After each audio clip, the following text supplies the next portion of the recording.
The pregnancy test sat on the bathroom counter like a time bomb. Sarah's eyes darted nervously between it and me as she spoke the words that would shatter our 12 years together. It's positive, and it's Mark's. Her boss. My mind struggled to process what she was saying next, something about how we could make this work, and how I could love this child as my own. I felt my hand steady itself against the doorframe as a strange calm replaced the initial shock. The pieces suddenly fit together, her late nights, guarded phone, and growing emotional distance. Yet beneath my pain, something unexpected stirred, a quiet certainty that I deserved more than deception disguised as family. "No," I said simply, "I won't do this." And in that moment, I glimpsed a version of myself I barely recognized but desperately needed to become. I stood in our bedroom, my fingers tracing the edge of our wedding photo. The glass had a hairline crack running through it. When had that happened? In the image, Sarah looked up at me with what I'd always interpreted as adoration. Now I wondered if I'd been seeing what I wanted to see all along. The closet door stood ajar, half of it conspicuously empty. She'd been removing clothes gradually, I realized. Not just today after our confrontation, but over weeks, preparing, planning her exit while I'd noticed nothing. 12 years together, building what I thought was a life of quiet contentment. We'd decided against children early on. Sarah's career always took precedence. I'd convinced myself I was fine with that, just as I'd convinced myself her increasing absences were normal. The pattern was clear now. I'd prioritized harmony over truth at every turn.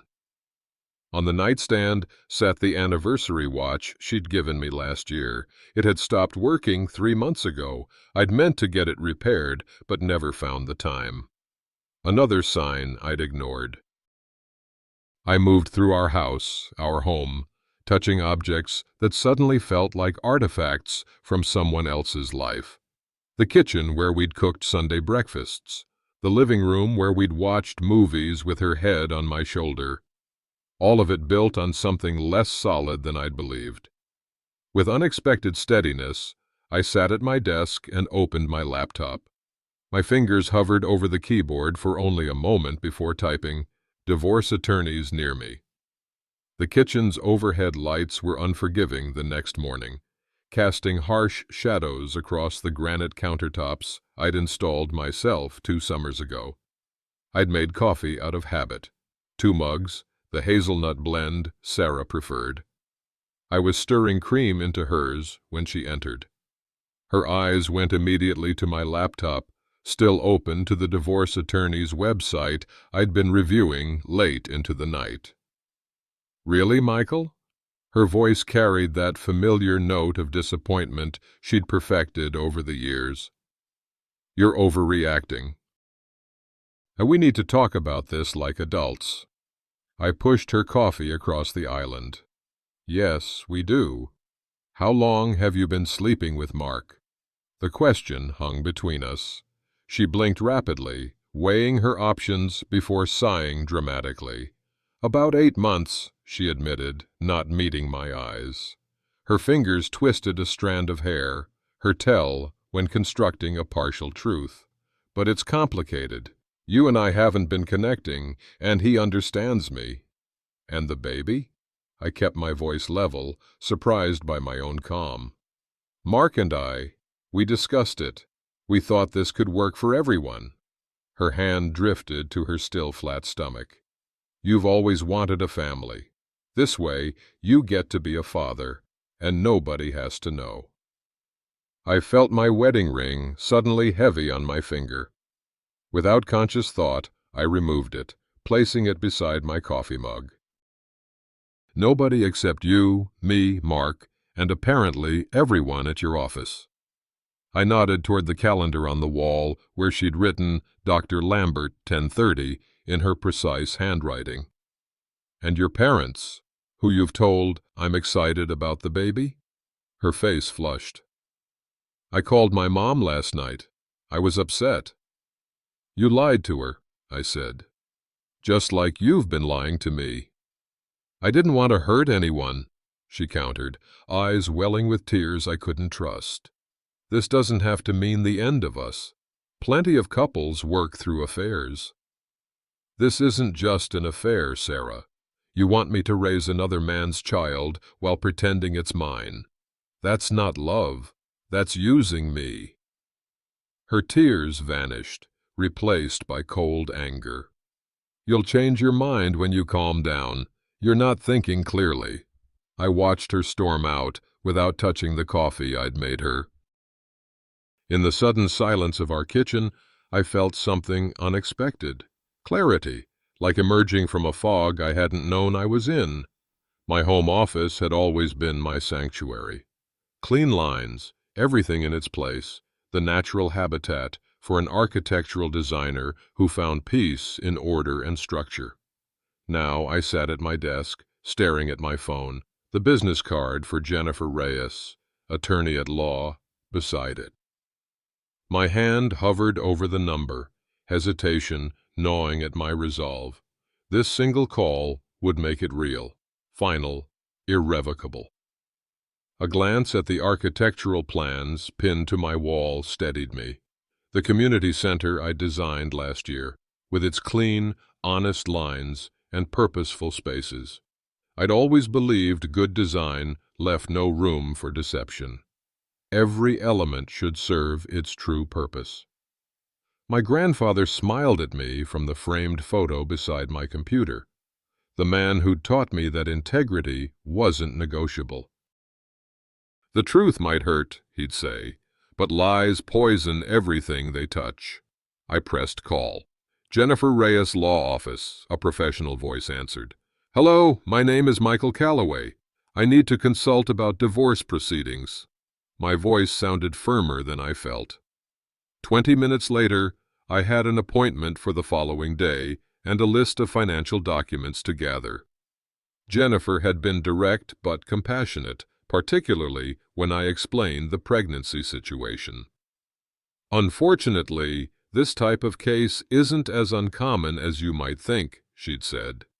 You have options, and you deserve to understand all of them.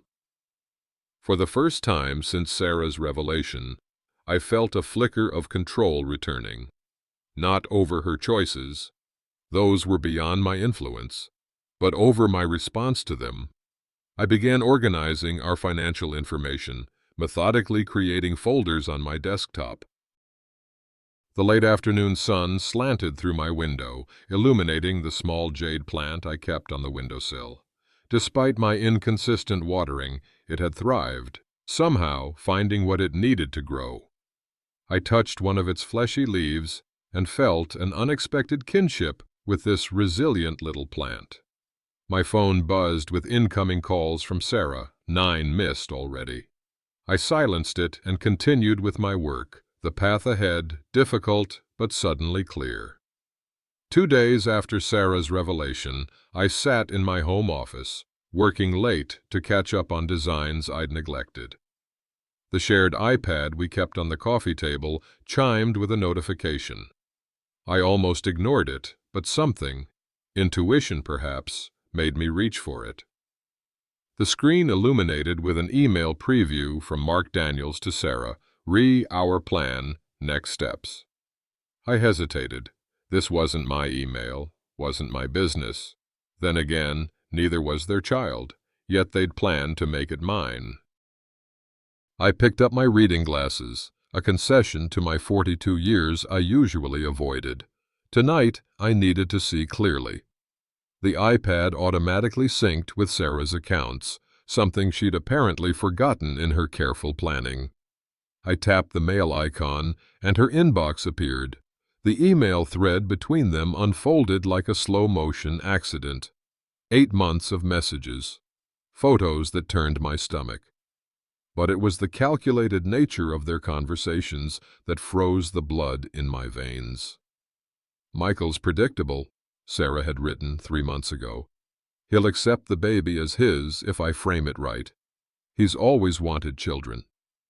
Mark's response: Your promotion depends on us making this work. I can't have this getting back to Amanda. His wife: Of course he was married too. More messages revealed their strategy. I would provide financial stability and health insurance while they continued their relationship. He'll never know, Sarah had assured Mark. He sees what he wants to see. I stood abruptly, knocking over a framed family photo. It fell face down with a crack as thunder rumbled outside, a perfect accompaniment to my darkening thoughts. I methodically printed the most damning evidence, creating a folder with trembling hands that grew steadier with each page. This wasn't just an affair born of passion or a momentary lapse. This was calculated exploitation of my trust, my love, my life. The phone rang, making me jump. Sarah's name appeared on the screen. Michael, I'm coming home. We need to talk this through. Outside, the first heavy drops of rain began to fall. Sarah appeared in the doorway like a vision of vulnerability, rain-soaked and seemingly fragile. Her carefully applied makeup ran slightly, creating the perfect image of distress. In another time, I would have rushed to comfort her. Tonight, I remained seated, watching her performance with new eyes. You're soaked, I said, my voice neutral. There's a towel in the downstairs bathroom. She ignored this, stepping into the living room where rain lashed against the windows. Before speaking, she deliberately picked up our wedding photo from the side table, clutching it to her chest like a shield. I've been thinking about what you said, she began, her voice soft. I understand you're hurt and angry, but we need to be rational about this, Michael. Rational, I repeated. Like planning for me to raise another man's child without my knowledge. That kind of rational? Her eyes narrowed briefly before filling with tears. That was a mistake.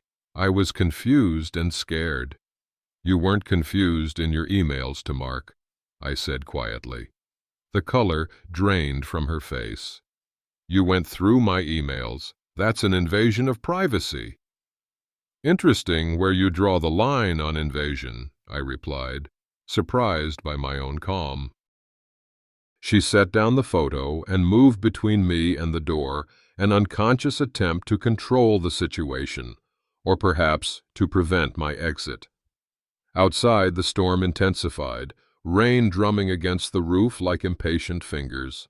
Everyone thinks you're being completely unreasonable, she said, switching tactics. I spoke with Carol and James yesterday. They agree that walking out on your pregnant wife is cruel, whatever the circumstances. I felt a stab of betrayal. Our closest friends already turned against me without hearing my side. You're not my pregnant wife, Sarah. You're pregnant with your boss's child while married to me. There's a difference. I made a mistake. Her voice rose, tears flowing freely now. Why can't you forgive one mistake? This wasn't one mistake. This was thousands of deliberate choices over 8 months, and you're still lying even now. Her tears vanished, replaced by cold fury. If you do this, I'll make the divorce as difficult as possible. You know I will. I know, I said, feeling strangely liberated by the truth between us, but that's a price I'm willing to pay. Everyone will take my side, she hissed. You'll lose friends, respect, everything. I've already lost my wife and my marriage, I replied. Everything else is secondary. She grabbed her purse, composure shattered. You'll regret this. People choose sides, Michael. Remember that. The door slammed behind her, leaving me alone with the storm, both outside and within. Riverdale coffee had been our Saturday morning tradition for years. The owner, Pete, knew our orders by heart. I hadn't planned to go there the next day, but routine drew me like gravity. Perhaps part of me needed to reclaim some small, normal thing. in a world turned upside down. James sat at his usual table, scrolling through his phone.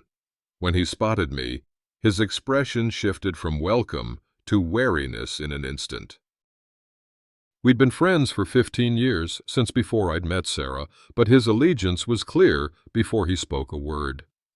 I ordered my coffee and approached his table anyway. "Morning, James." "Michael." He nodded stiffly, not offering the empty chair across from him. "Didn't expect to see you here."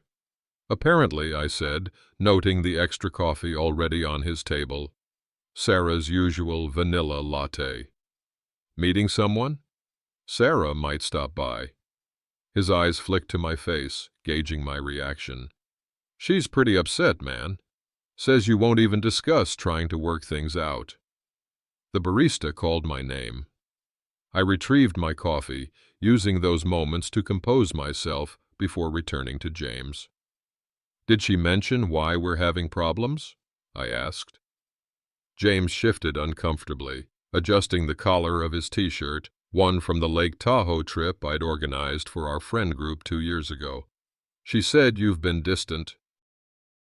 That you're abandoning her when she needs you most." "Did she mention the baby isn't mine?" His expression confirmed my suspicion. She'd omitted that detail, but instead of reconsidering, he doubled down. "Look, whatever's going on between you two, walking out on a pregnant woman is cold. We're all shocked you'd do that." My phone buzzed with notifications. The group text Sarah and I shared with our circle of friends showed messages planning a dinner I hadn't been invited to. As I watched, another notification appeared. "Your Apple ID password has been changed." I rubbed my bare ring finger unconsciously, the tan line still visible, a reminder of what had been. Several patrons glanced our way, sensing the tension, eager for morning entertainment with their caffeine. "You've known me for 15 years, James. You didn't think to ask my side before judging?" He had the grace to look slightly ashamed, but not enough to change course. "Sarah's vulnerable right now. She needs support, not judgment." "So do I," said quietly. "But I see where things stand." I left my coffee mostly untouched, walking out into the bright morning that felt anything but bright. My phone continued to buzz with password reset notifications for our shared accounts. The systematic erasure of our digital life together had begun. The isolation felt physical, a weight pressing against my chest. I'd lost not just my wife, but an entire social world built over years, all in the space of 3 days. The Lakeside Bistro was Sarah's suggestion, neutral territory with its subdued lighting and private booths. I arrived early, steeling myself against the hope that had begun to stir despite my better judgment. When she entered, I barely recognized her. Gone was the cold fury from our last encounter. This Sarah moved hesitantly, dressed in the simple blue dress she'd worn on our first anniversary, a detail that didn't escape my notice. Her makeup was minimal, her usual confidence replaced by a vulnerability that seemed genuine. Her wedding ring, absent during our confrontation at home, now adorned her finger. "Thank you for coming," she said, sliding into the booth across from me. "I wasn't sure you would." "I almost didn't," I admitted. The server approached, navigating our obvious tension with professional detachment. We ordered drinks, water for Sarah, which struck me as a deliberate choice given her usual preference for wine. "I've had time to think," she began once we were alone. "I behaved terribly, Michael. Not just the affair, but how I handled everything afterward." Her eyes met mine directly. I was scared and selfish. I said nothing, watching her hands fidget with her napkin, a nervous habit I'd observed countless times over 12 years. "Mark was—" She hesitated. "It was a mistake, a stupid, terrible mistake that grew out of control. I got caught up in the attention, the promotion prospects, but none of that matters compared to what we have. Had, I corrected quietly. Pain flickered across her face. Have, she insisted. Michael, we can work through this. I've found a therapist, Dr. Melissa Carter. She specializes in couples recovering from infidelity. Our food arrived, momentarily pausing the conversation. When the server left, Sarah surprised me by ordering my favorite dessert, the chocolate soufflé that required advance notice. You remembered, I said, caught off guard by this small gesture. Of course I did. Her smile seemed genuine. Michael, I know I've hurt you beyond words, but I'm asking for a chance. Just one session with Dr. Carter. If you still want to proceed with the divorce afterward, I won't fight it. And the baby? I asked, the question hanging between us. She looked down. I've been considering options, including adoption. This isn't how I wanted to become a mother. Against my better judgment, I felt something crack in my resolve. The possibility of reconciliation, of not losing everything we'd built, tugged at me like gravity. One session, I agreed finally. No promises beyond that. Relief flooded her face. Thank you, Michael. She reached across the table to touch my hand. As we finished our meal in a tentative truce, I noticed her check her phone and quickly type a message when she thought I wasn't looking. A flicker of doubt crossed my mind, but I pushed it aside. Everyone deserved a chance at redemption, didn't they? Dr. Carter's office exuded calculated warmth, leather chairs just soft enough, paintings of serene landscapes, degrees prominently displayed on the wall. As we waited in the reception area, I noticed a clipboard with client paperwork. The name, Sarah Calloway, Harmon, was clearly visible. Her maiden name included in parentheses.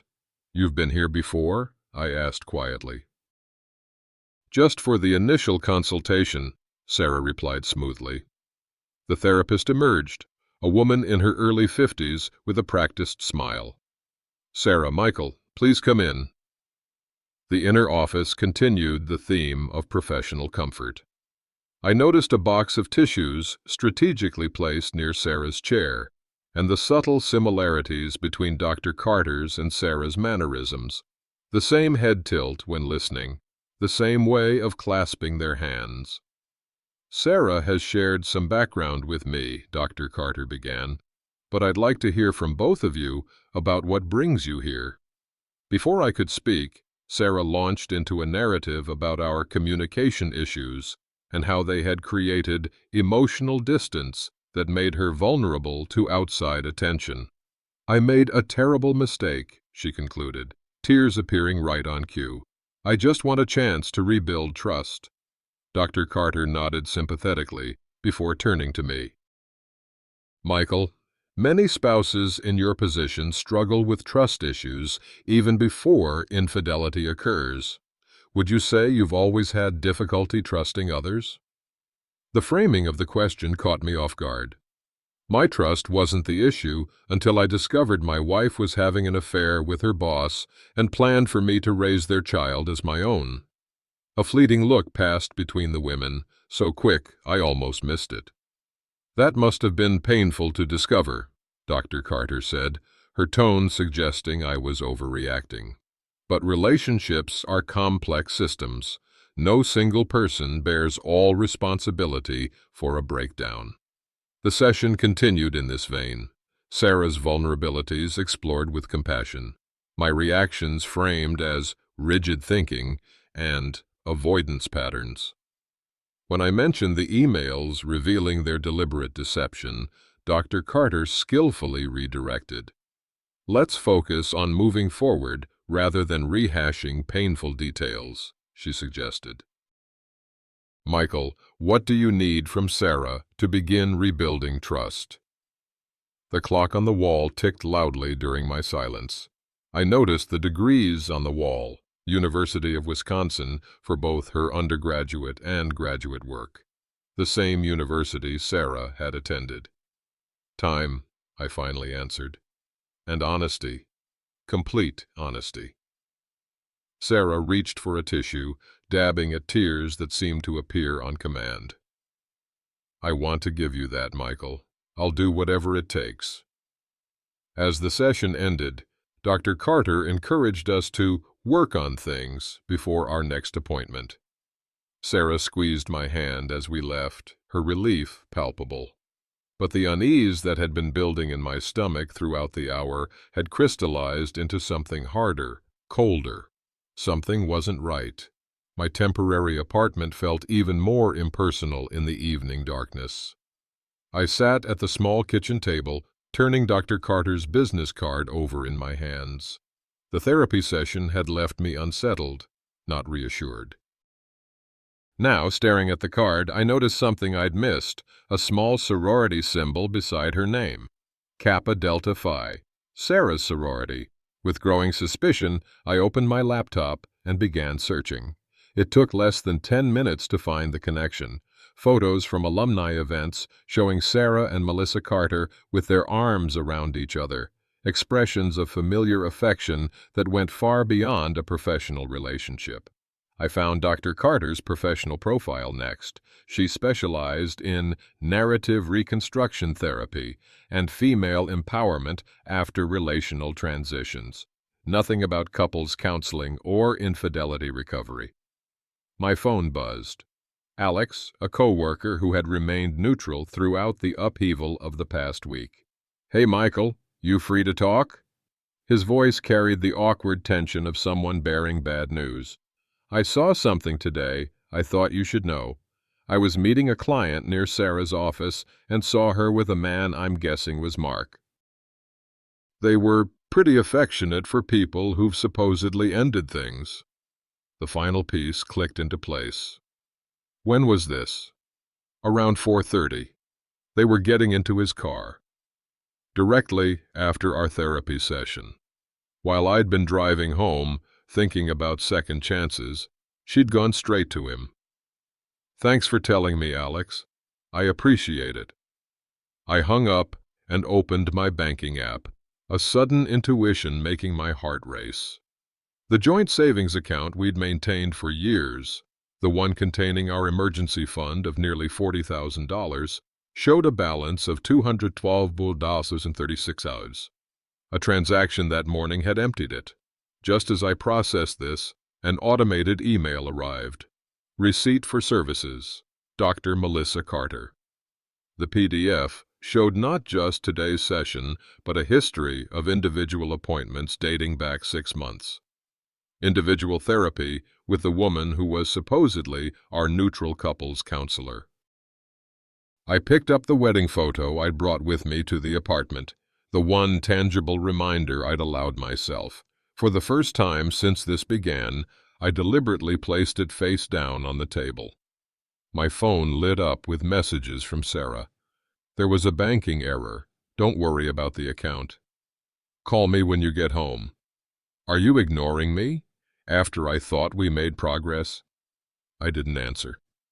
In the dark apartment, surrounded by the ruins of what I'd thought was my life, a strange calm settled over me. The last flicker of hope for reconciliation had been extinguished, but in its place was something unexpected. Clarity, pure and absolute. There was no going back. But for the first time, I wasn't sure I wanted to. Jennifer's law office embodied her approach. Practical, unadorned, focused on results rather than appearances. Morning light streamed through vertical blinds, creating stripes across her desk as she placed a folder in front of me with deliberate care. "You need to see this," she said, her voice carrying the weight of someone who'd seen too many similar cases. My investigator found some concerning patterns. I opened the folder, my architectural training helping me quickly recognize the structure revealed in the bank statements. Small transfers, seemingly random amounts between $300 and $950, had been moving from our joint accounts, to an unfamiliar destination for over 9 months. "She's been planning this for nearly a year," Jennifer observed, watching my face as reality settled in. These transfers were deliberately kept under $1,000 to avoid triggering bank notifications. Her assistant entered silently, placing additional documents beside me before retreating. Jennifer picked up the new pages. "This is where it gets more concerning. Mark Daniels helped Sarah establish an LLC 6 months ago, Harmon Consulting, using her maiden name. The transfers were directed there." My stomach tightened.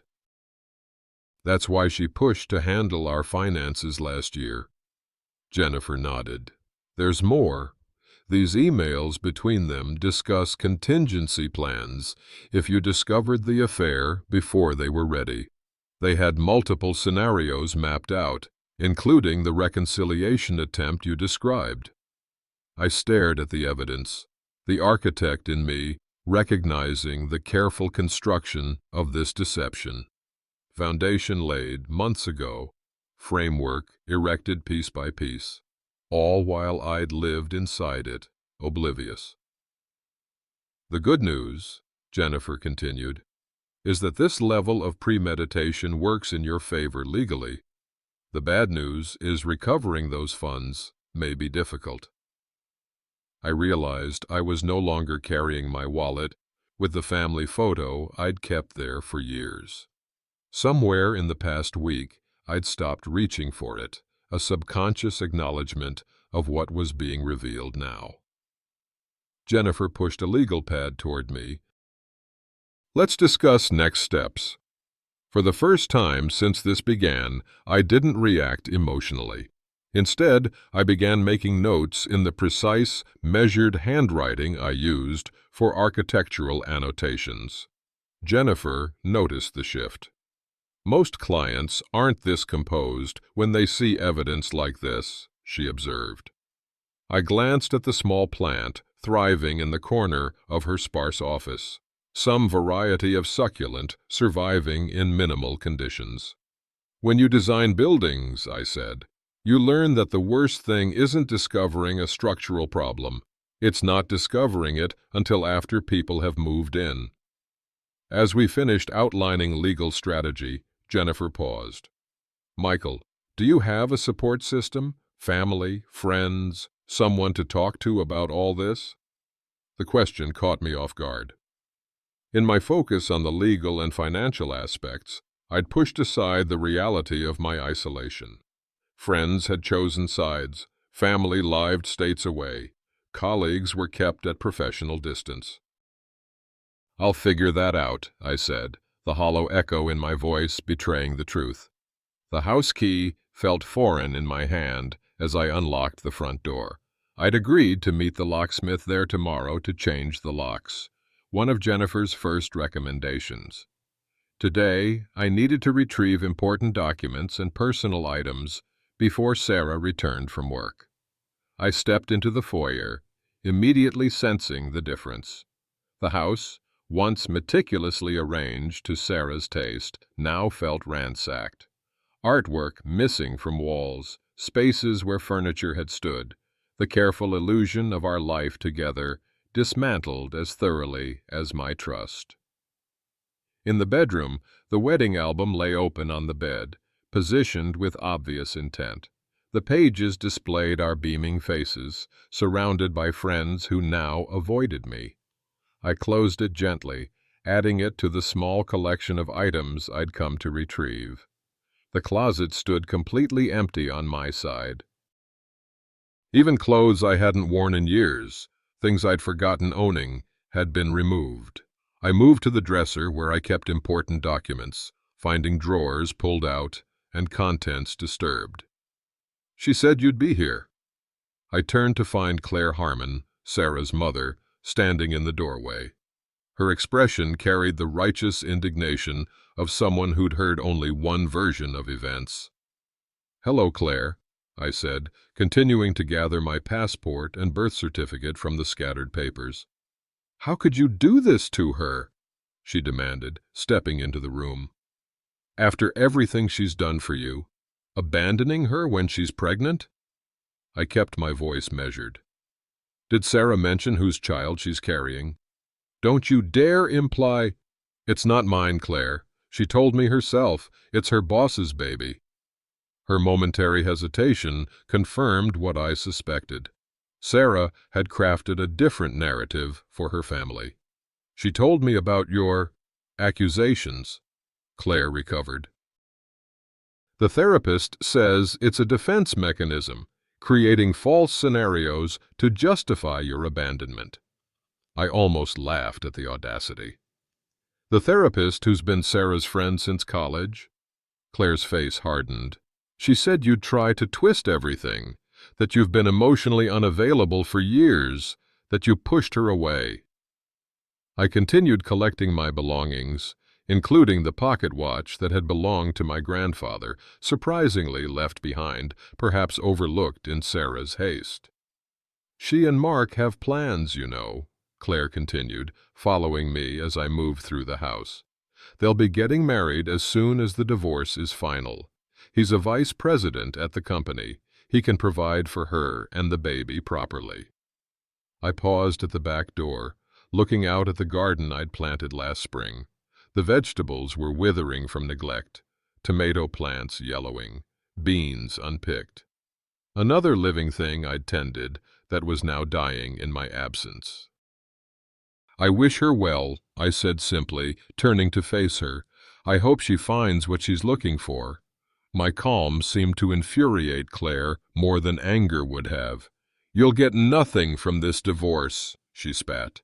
Sarah has evidence of your neglect, your controlling behavior. Everyone sees through you. I shouldered my bag, stepping past her toward the front door. Goodbye, Claire. As I walked to my car, I heard her on the phone. He was here, just like you said, completely cold. You were right about everything. The lie was complete now, the alternate reality firmly established.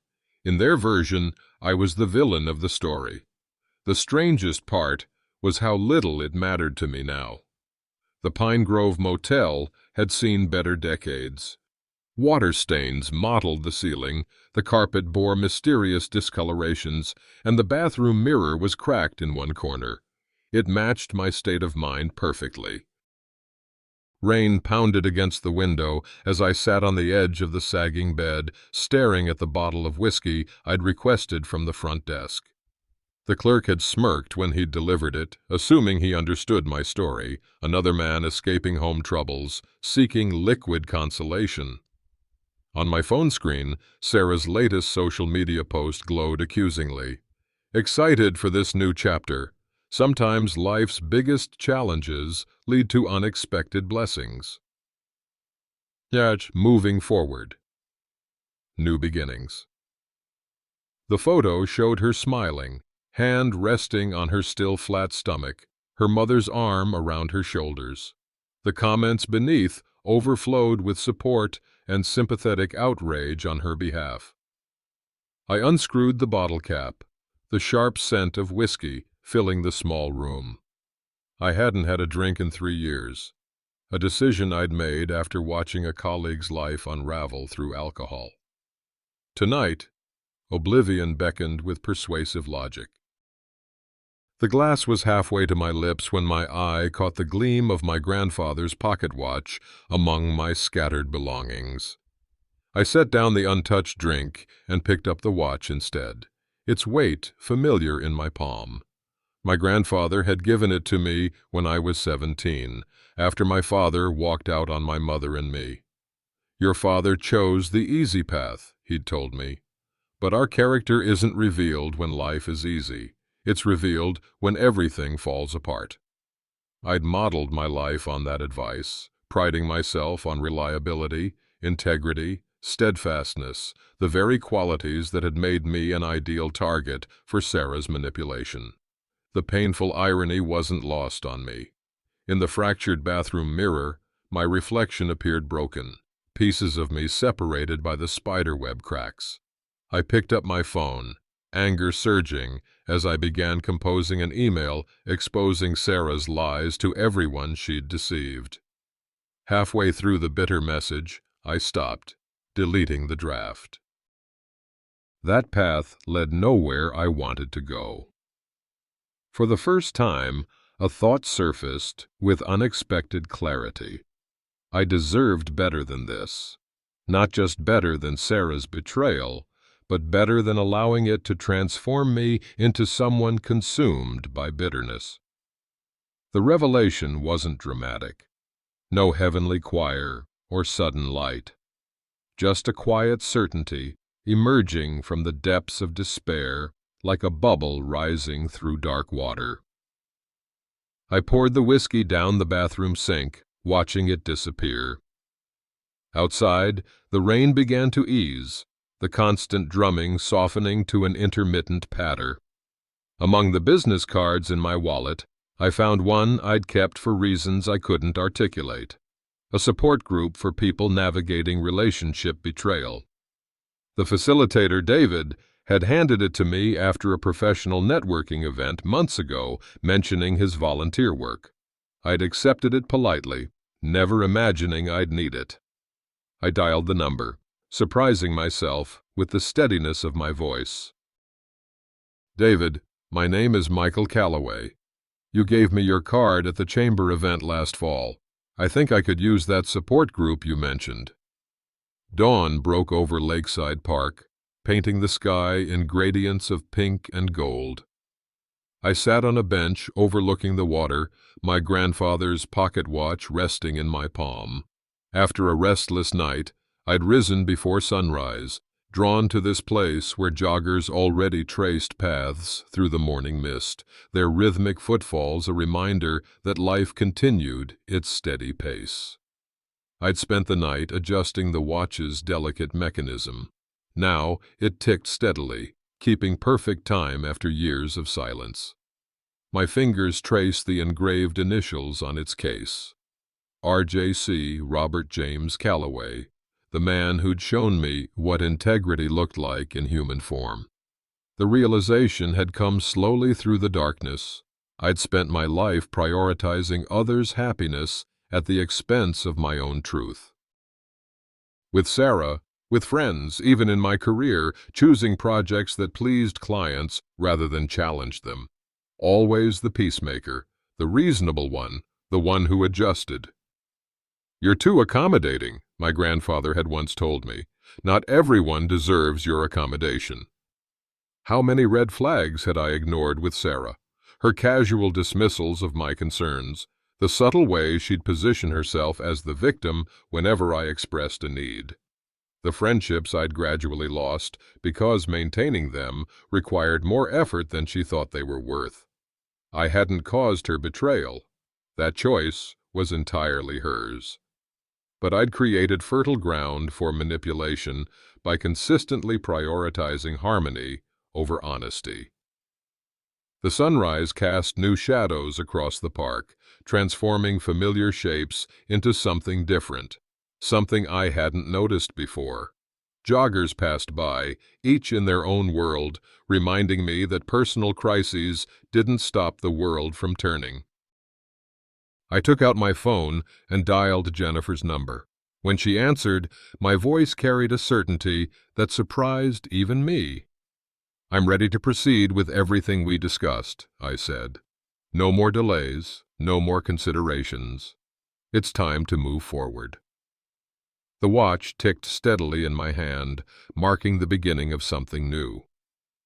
The community center on Maple Street was easy to miss, a modest brick building wedged between a hardware store and a laundromat. I sat in my car for 15 minutes, watching people enter, nearly driving away twice.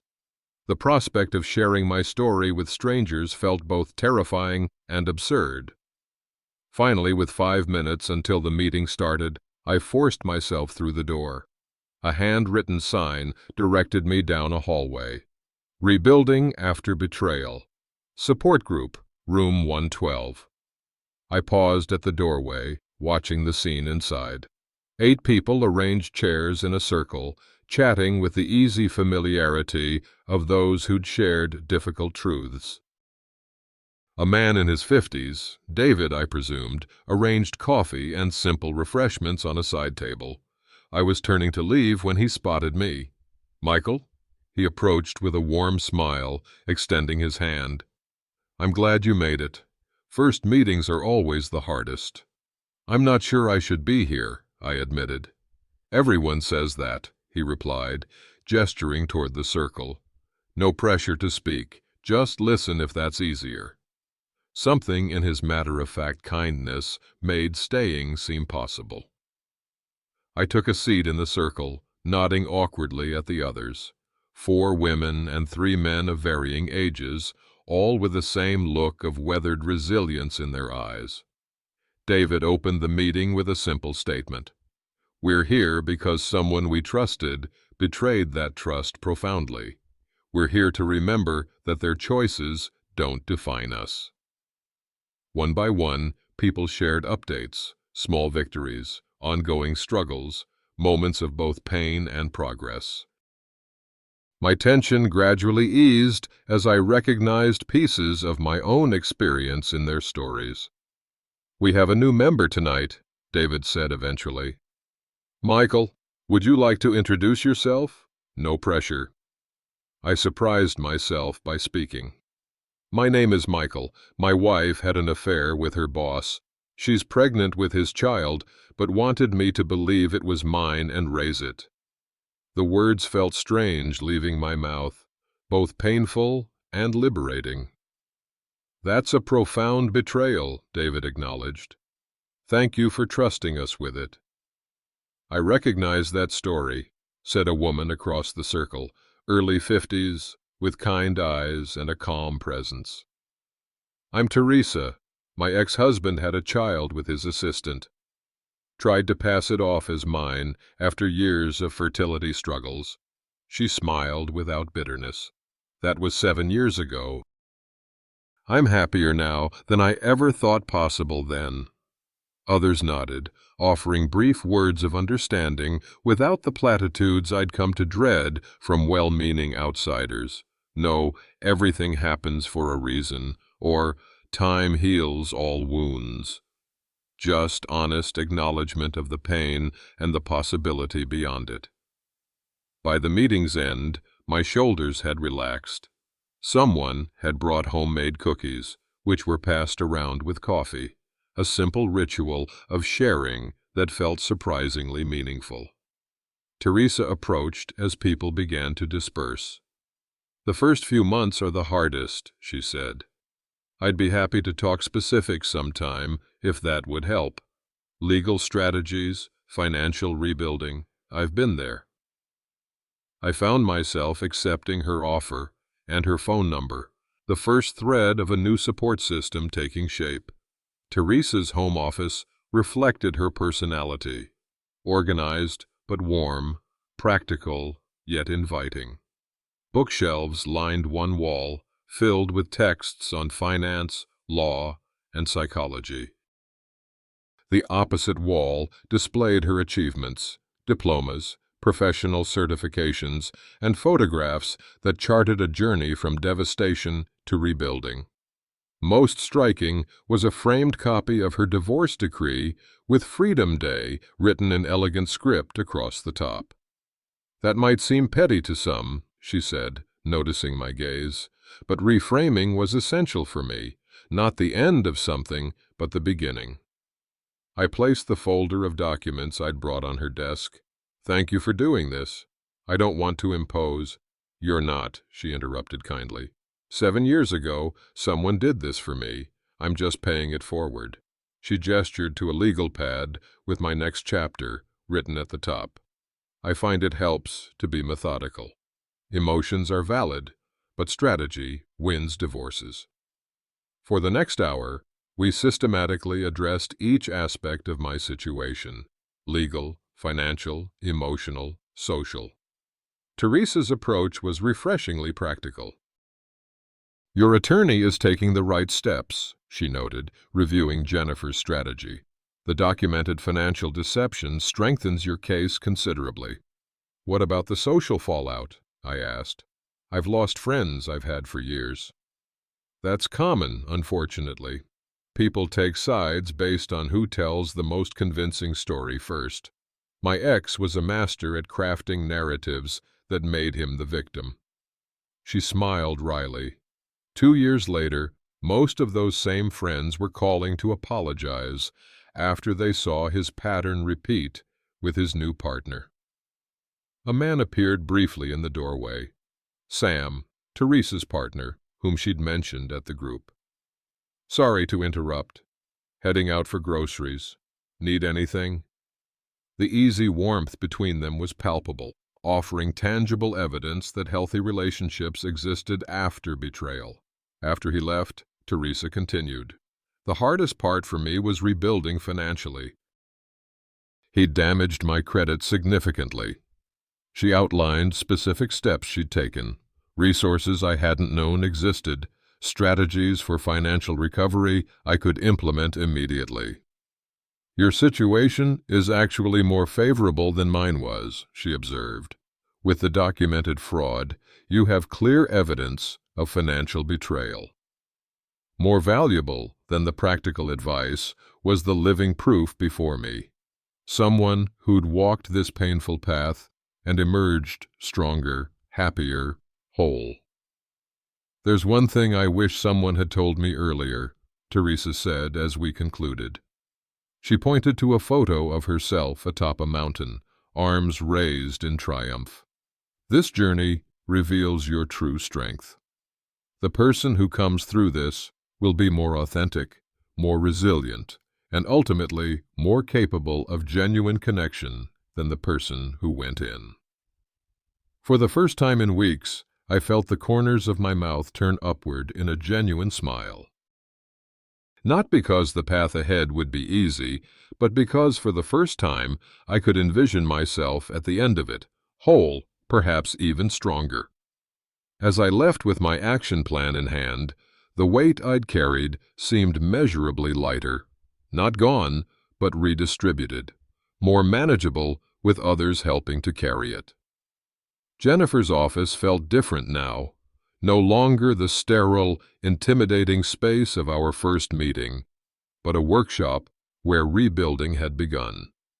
I arrived 15 minutes early, dressed in a new charcoal suit I'd purchased specifically for this day. My grandfather's watch, now keeping perfect time, gleamed against my wrist as I placed a meticulously organized folder on Jennifer's desk. "You've been busy," she observed, raising an eyebrow at the labeled sections and color-coded tabs. "Teresa helped me organize everything," I explained. Evidence chronologically, financial documents by account type, communications in order of relevance. Jennifer's paralegal, a serious young woman named Anita, joined us with additional paperwork. The three of us formed an efficient team, moving through the documents with purpose. The judge granted our emergency petition to freeze the remaining joint accounts, Jennifer confirmed. Sarah's attempt to drain them worked in our favor, established a clear pattern of financial misconduct. My hands remained steady as I signed the divorce filing. The absence of my wedding ring was no longer jarring. The tan line had faded to almost nothing. "The financial forensics have been thorough," Jennifer continued.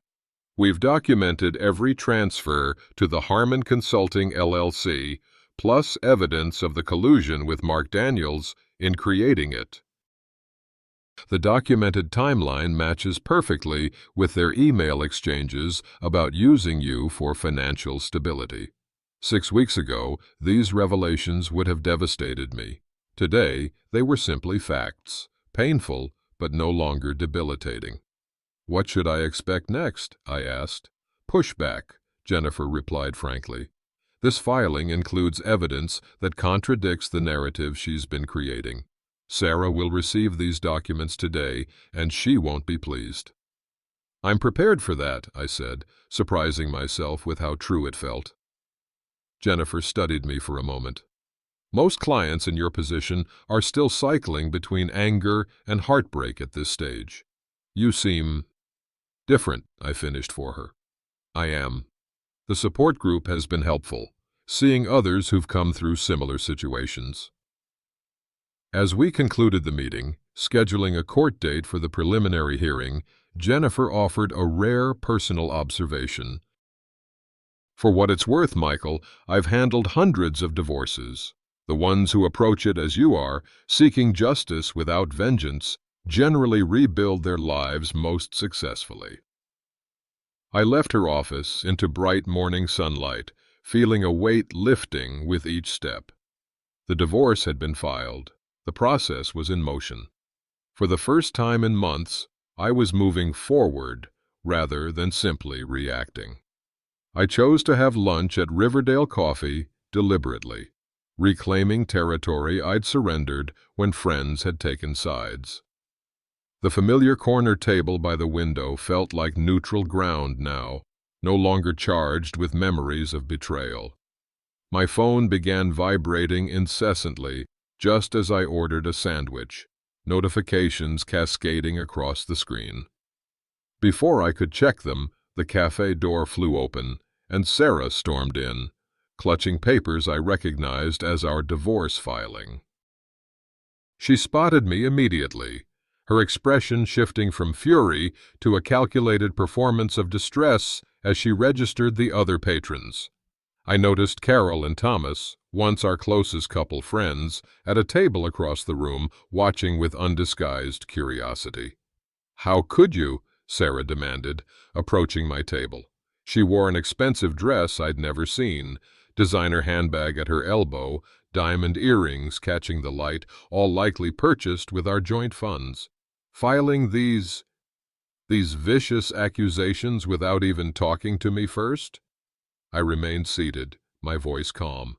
"They're not accusations, Sarah, they're documented facts." "This is how you respond to me offering reconciliation?" Her voice rose strategically, ensuring the entire cafe could hear. "I'm pregnant, Michael. I made one mistake, and you're trying to destroy me?" I took out a small notebook and began writing the date and time, noting her statements. The action clearly caught her off guard. "What are you doing?" she hissed. "Documenting this conversation," I replied evenly, "just as I've documented the last 12. Her eyes narrowed. "You think you're so clever with all your evidence. Nobody will believe you. Everyone knows what you're really like. Controlling, cold, impossible to please." "I'm not interested in what everyone believes," I said. "The financial records speak for themselves. The emails between you and Mark speak for themselves." She lowered her voice, leaning closer. "I will ruin you, Michael. By the time I'm done, you'll wish you'd never started this. I'll tell everyone about your anger issues, your emotional abuse."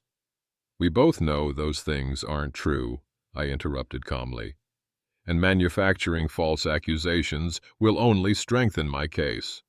Sarah glanced around, realizing her performance wasn't having the intended effect. Several patrons looked uncomfortable rather than sympathetic. To my surprise, I noticed Thomas giving me a subtle nod of support, the first crack in the united front against me. "This isn't over," Sarah said, gathering her dignity around her like a cloak. "You'll regret this." "I already regret many things," I replied honestly, "but not this." As she left, I returned to my sandwich, hands steady, breathing normal. The tactics that once would have left me stammering in confusion now felt transparent, predictable. Not because Sarah had changed, but because I had. My new apartment was modest but intentional, each piece of furniture carefully chosen, each space arranged with purpose. I'd found unexpected pleasure in creating a home that reflected only my own taste and needs. The simplicity felt cleansing after years of compromise. Rain tapped gently against the windows as I surveyed the 37 missed calls and messages that had accumulated since the cafe confrontation. Sarah, her mother, former friends relaying her latest accusations, a digital siege attempting to breach my newfound peace. I deleted them without reading, then prepared a simple dinner with the same focused attention I gave my architectural drawings. The methodical chopping of vegetables, the precise timing of heat, small actions that created order from chaos. My phone rang again. David from the support group this time. "Heard you had quite a day," he said when I answered. "Teresa mentioned the divorce was filed." "Word travels fast," I observed. "Small community," he replied. "Sarah apparently called several group members trying to get information about you. No one gave her anything, of course." I found myself smiling at this evidence of loyalty from people who'd been strangers just weeks ago. "The filing went well. She didn't take it well." "They rarely do," David said. "But you sound steady." "I am," I realized, somewhat surprised. There was a time when her accusations would have devastated me. Now they just feel disconnected from reality. "That's progress," he affirmed. "By the way, I reconnected with Kevin Bryant recently. You two were friends before Sarah, right? He asked about you." The name sparked memories of architectural school, shared dreams, late-night debates about design philosophy, a friendship that had faded as Sarah subtly discouraged it. "How did that come up?" "Small world. His sister joined our Tuesday group. When I mentioned your name, he immediately asked how you were doing, said you two lost touch years ago." A knock at the door interrupted us. My landlady, Mrs. Chen, stood holding a container of homemade soup. "Too much for just me," she explained with practical kindness. "Better you eat than waste." I thanked her, touched by the simple gesture from someone who knew nothing of my situation but had noticed I was rebuilding. After finishing my call with David, I stood at the window watching raindrops trace patterns down the glass. Unlike my previous temporary lodgings, there were no leaks here, no water finding its way inside. The storm remained external. On my small balcony, the jade plant I'd rescued from my office had begun sprouting new leaves. Beside it stood empty picture frames waiting for new memories to fill them. My phone chimed with an email notification. The court date had been set for the preliminary hearing, 3 weeks away. Once, that would have triggered anxiety. Tonight, it felt like simply the next logical step. I realized what had changed. I no longer needed Sarah to acknowledge her betrayal to validate my experience. I no longer needed former friends to take my side to know my worth. The peace I'd found wasn't dependent on external validation, but on internal alignment with truth. Outside, the rain continued, but I remained dry, warm, and against all expectations, increasingly whole. The county courthouse corridor gleamed with cool marble and institutional formality. Morning light filtered through high windows, creating pools of brightness that contrasted with the building's somber purpose. I stood with Jennifer near the courtroom entrance, watching as Sarah and Mark arrived together. Her pregnancy was now clearly visible, the rounded shape of her belly accentuated rather than concealed by her carefully chosen dress. I noticed immediately that the designer jewelry she'd worn so prominently during our cafe confrontation was absent, perhaps pawned or returned as financial realities set in. Mark stood slightly apart from her, his posture suggesting reluctant obligation rather than devoted support. As they approached, I saw him check his phone, then frown before quickly pocketing it. "Ready?" Jennifer asked quietly. "More than ready," I confirmed. The preliminary hearing had evolved into a settlement conference after Sarah's attorney had reviewed our evidence.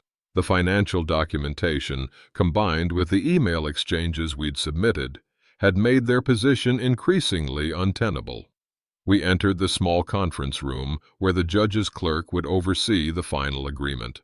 Sarah avoided eye contact, while Mark studied the ceiling with apparent fascination. "The terms are as discussed," Jennifer began, placing the settlement documents on the table. division of assets accounting for the documented financial impropriety, no ongoing support obligations, and a clean break. Sarah's attorney, a tired-looking man who'd likely advised a different approach than she'd taken, nodded curtly. My client has reviewed and is prepared to sign. The signing process took less than 10 minutes. The dissolution of 12 years, requiring only a few signatures and initials. The contrast between the weight of what was ending and the simplicity of its conclusion struck me as both sad and fitting. As we concluded, Sarah finally spoke directly to me. "I hope you're satisfied," she said, her tone carrying less venom than I'd expected. "This isn't about satisfaction," I replied simply. "It's about resolution." For a brief moment, I glimpsed uncertainty in her eyes. Perhaps the first recognition that her carefully constructed narrative was crumbling against reality.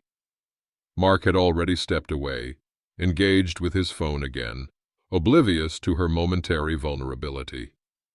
We exited the conference room, legal process complete. In the corridor, Jennifer shook my hand with professional warmth. "Congratulations. It's not a word we typically use for divorces, but in your case, I think it applies." Sunlight streamed through the high windows as I descended the courthouse steps, illuminating the path ahead. The legal chapter was closed. The emotional one had ended weeks before. What remained was the future I would now build on my own terms. I didn't look back. "Michael, we need your architect's eye over here," Teresa called across the community garden, gesturing toward a half-constructed raised bed. "Is this level?" 6 months after the divorce was finalized, I found myself kneeling in rich soil, surrounded by friends I hadn't known a year ago. The community center garden project had started as Teresa's suggestion for productive therapy and evolved into a weekly highlight. I laughed as I examined their handiwork. If water is supposed to pool in the middle, you've done a fantastic job. The good-natured groans from the team made me laugh harder, a sound that had once been rare but now came easily. We adjusted the bed's foundation, working together with the easy rhythm of people comfortable in each other's company.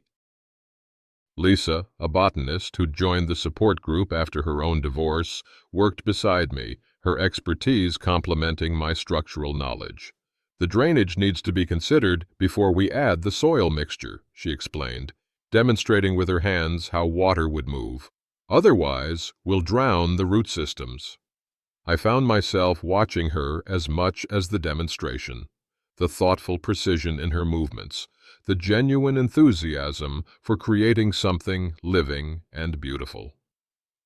Unlike Sarah's calculated attentiveness, Lisa's interest felt authentic, her questions about my architectural designs arising from genuine curiosity rather than obligation. As midday approached, the group broke for a communal lunch. Dishes prepared by different members, shared around tables we'd built from reclaimed wood. The conversation flowed naturally, touching on upcoming projects, personal updates, garden planning. "Your community center design is brilliant," Lisa commented, referring to the pro bono project I'd taken on for the neighborhood. "The way you integrated the existing trees instead of removing them, it changes the whole feeling of the space." "Thanks. It's actually opened some interesting doors professionally," I replied. "The sustainable design approach has attracted clients who might not have found me otherwise." "Speaking of doors," Teresa interjected with a smile, "don't forget the planning meeting for the shelter renovation next Thursday. They're excited about your involvement." As the gathering wound down, people began dispersing to afternoon commitments. Lisa and I lingered, finishing the last section of the raised bed we'd been working on. "There's a botanical garden exhibition next weekend," she mentioned casually. "Sustainable urban gardening. Might give us some ideas for this space." "I'd like that," I replied. recognizing and accepting the invitation for what it was, a gentle possibility, offered without pressure or expectation. As we gathered tools and cleaned up, I realized how different this felt from any interaction in my marriage. The easy collaboration, the shared purpose, the absence of hidden agendas. Whether this particular connection evolved into something more or remained a friendship, it represented something precious, the possibility of authentic relationship built on mutual respect. The group made plans for next week's session as we departed. Lisa's smile as we said goodbye held promise without demand, a perfect emblem of this new chapter unfolding in unexpected ways. The knock at my apartment door came as I was putting away the last of the gardening tools. Sunset painted my living space in warm amber tones, highlighting how much it had transformed from the sparse, temporary refuge of months ago into a true home that reflected my tastes and priorities.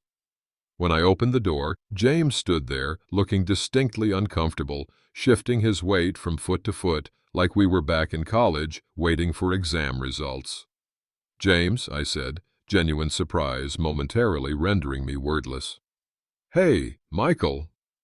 He cleared his throat. "I was in the neighborhood, and that's not true. I wasn't in the neighborhood. I wanted to talk to you." I hesitated only briefly before stepping aside. "Come in. I can make coffee." My apartment now featured comfortable furniture, carefully chosen art, and photos of new friends and recent projects. The support group picture held a prominent place on my bookshelf, a visible reminder of the community that had helped rebuild my life. James noticed it as he sat at my kitchen counter. "You look happy." "In the photo, I mean. And now, too." "I am," I confirmed, preparing coffee with the deliberate care I'd come to appreciate in everyday rituals. "I owe you an apology," he said finally. "I didn't listen to your side. I just accepted what Sarah told us." I placed a mug before him, taking my time to gather thoughts. "What changed?" "Reality caught up with the story," he admitted. "Sarah and Mark are... It's not going well. The baby was born last month, and he's already distancing himself, working late, business trips." He looked down at his coffee. The pattern looked familiar once I stepped back enough to see it. I nodded, acknowledging but not gloating. "I'm sorry to hear that, for everyone involved. She's been calling people, trying to get help with the baby, financial support." He paused. "She called Carol asking if she thought you might reconsider getting involved." The suggestion was so absurd I almost laughed, but the genuine confusion in James's expression stopped me. He'd believed Sarah's narrative so completely that he still couldn't fully see the manipulation. "That's not going to happen," I said simply. "No, I didn't think so." He gestured to the architectural plans visible on my desk. "You're doing well? Professionally, I mean?" "Better than before, actually. I'm focusing on projects I believe in rather than just accepting whatever comes along. The community center design has led to similar commissions." We talked for a while about neutral topics, mutual friends, career developments, city changes. As the conversation wound down, James seemed to struggle with something unsaid. "You could have told everyone about the affair, the pregnancy, made sure people knew your side," he finally observed. "Most would have." "What would that have accomplished?" I asked. "More pain, more division. The truth has a way of revealing itself eventually." As James prepared to leave, he looked at me with newfound respect. For what it's worth, a lot of us regret how quickly we took sides. "If you wanted to reconnect with the old group sometime..." "Thank you," I said sincerely, "but I'm building something different now." I gestured to the community project photos, something that feels more authentic. After he left, I stood at my window watching the last colors of sunset fade into evening. The full circle felt complete. not because friends had recognized their mistake, or because Sarah's deception had ultimately failed her, but because none of it defined me anymore. The journey from betrayal to this moment hadn't been about winning or vindication. It had been about discovering that wholeness wasn't what I'd had before the betrayal. It was what I'd found after surviving it. 2 years after signing the divorce papers, I stood on the overlook watching the sunset paint the city gold. The pain had evolved into something unexpected, a kind of wisdom I couldn't have gained any other way. I understood now that Sarah's betrayal hadn't destroyed my capacity for trust. It had refined it. I could recognize authenticity because I had experienced its opposite so profoundly. The relationships in my life now were fewer but deeper. I'd learned that boundaries aren't walls but foundations, the necessary structure upon which genuine intimacy can safely build. My new partner understood this too, bringing her own hard-won wisdom to our slowly unfolding story. Sometimes I think about the child who would now be walking and talking. I hope that someday truth has found its way into that little life, not as a weapon, but as the gift it truly is, the beginning of understanding ourselves and others as we really are. The most surprising discovery was that forgiveness didn't require reconciliation. I could wish Sarah well without needing her to acknowledge the harm she caused. That freedom wasn't something I'd sought, but having found it, I recognized its value beyond measure. The sun dipped below the horizon, darkness gathering. I turned toward home, toward the light waiting there, carrying forward not what was taken from me, but what I had found, the unexpected wholeness that comes when we choose truth, even through the hardest moments. Especially then,